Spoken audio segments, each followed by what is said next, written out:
The dragon with the hiccups.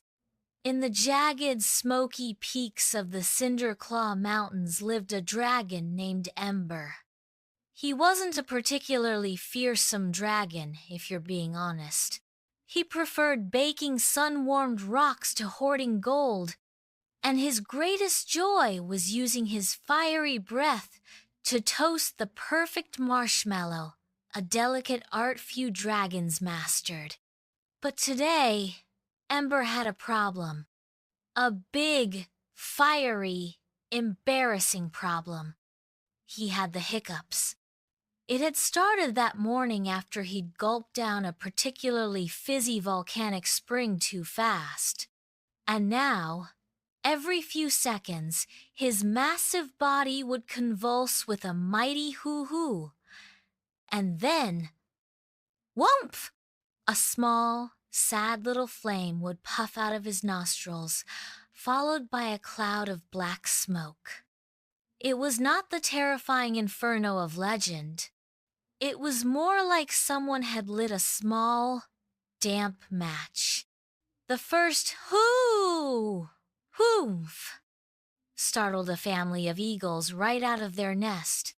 The second accidentally lit a patch of heather on fire, which Ember had to frantically stamp out with his big, clumsy feet. The third, "hoo-wum!" was so pitiful it made a passing troll burst into laughter. Great smoky skies! Ember groaned, his voice echoing miserably around his cave.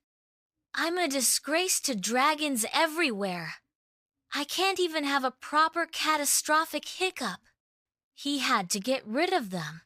He tried everything he could think of. He drank a whole bucket of Mountain Dew backwards and got a terrible brain freeze. He held his breath for so long he turned a faint shade of purple and saw stars. He even tried scaring himself by jumping out from behind a boulder and yelling "Boo!" but only succeeded in giving a nearby squirrel the fright of its life. Nothing worked. Whew! Help! Down in the valley below, in the little village of Oakhaven, the people were getting worried. They'd seen the puffs of smoke and heard the strange, rhythmic, whumping sound all day. Old Man Higgins adjusted his spectacles. I tell you, it's a new dragon attack. He's smoke signaling to his dragon friends, planning our doom. The villagers trembled, all except for a little girl named Lily, who was trying to finish her drawing of a butterfly. It doesn't sound like a doom signal, she said, not looking up from her crayon. It sounds like my little brother after he drinks his milk too fast. The villagers ignored her. They decided to send a brave knight, Sir Percival the Pointy, to deal with the smoky menace. Sir Percival marched up the mountain, his armor clanking, his mustache twitching with courage. He reached Ember's cave just as the dragon was in the middle of another "hoo-wum!" A tiny flame sputtered out and died on the cave floor. Sir Percival lowered his spear. Cease your whatever that is, you foul beast. Ember looked at the knight, utterly miserable. Whew, I can't. It's the hic-wump. Another pathetic puff of smoke floated towards the knight. Sir Percival waved it away, unimpressed. A pitiful trick. Taste my steel, he charged. Ember, startled, hiccuped right as the knight lunged. Hoo!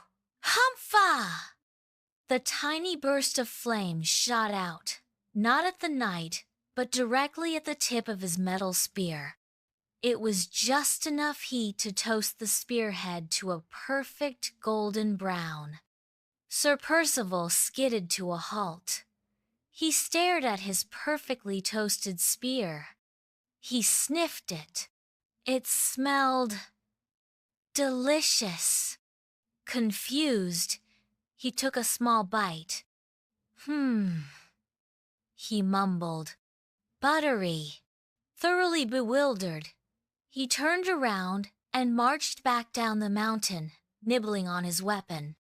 The villagers were in a panic. Their knight had been defeated by toast making.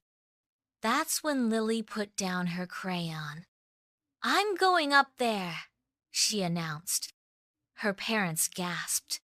"Absolutely not," they cried. But Lily was already gone, skipping up the mountain path with a small wooden box in her hands. She found Ember looking utterly dejected, his head resting on his claws. "Whew, I'm a failure." "Whoomp! You've got the hiccups," Lily said cheerfully. Ember opened one giant, sorrowful eye. "Go away, little human. I'm dreadfully dangerous."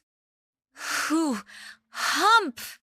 "You don't seem dangerous," Lily said, climbing onto a rock next to his head. "You seem like you need help. My little brother gets hiccups all the time. I know what to do." She opened her wooden box. Inside were the biggest, fluffiest, whitest marshmallows anyone had ever seen. "The trick," Lily explained, "is a really, really good scare. A proper one. The kind that makes you jump right out of your socks." Ember sighed. A puff of warm, non-fiery air. "I already tried that."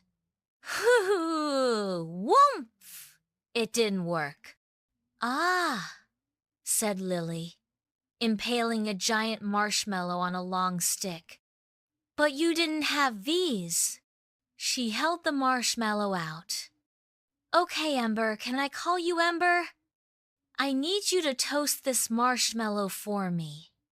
But it has to be perfect, golden brown all over. Not a single burnt spot. It's very, very important." Ember perked up. A culinary challenge? This was his specialty. He took a deep breath, focusing all his energy. He aimed carefully, ready to unleash a gentle, precise stream of flame. He was poised. He was concentrated.